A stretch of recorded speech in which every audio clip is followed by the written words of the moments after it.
What's up, TikTok? So we got a 2012 KX450F up on the lift here, and basically the rider noticed it started to get a little harder to start when hot, so we're going to do a valve check on it. I'm going to go through it with you.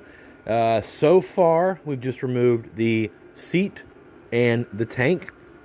Got it up on the lift here, and now we're going to wipe some of this down, pop out the spark plug, and remove the head cover.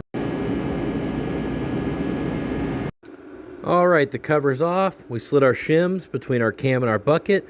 Both of these intake valves are too tight. We can't even get our 0.09 mil in there. We don't really have shims small enough to see how tight they are. So what we'll do is we'll go about 2 shim sizes and then recheck and see where we're at. The exhausts are just fine, which is usually the case on these engines. Next step, let's pop the cams off. The chain tensioner out first, then the cam caps, and swap out some shims.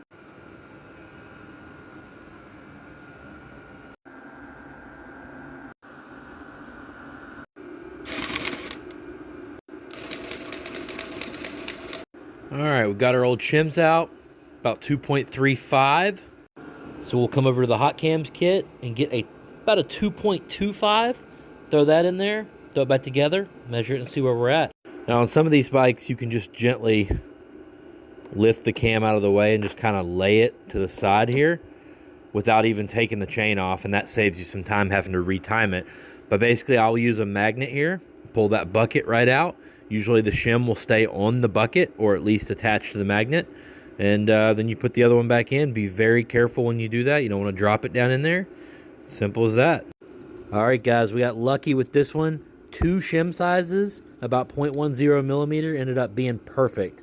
So don't worry about calculators. Don't worry about running the equations. Just simply, if you're a little tight, go 2 shim sizes on your hot cams kit and you'll be just fine. We got lucky with this one. Put it back together and, yeah, send it out the door.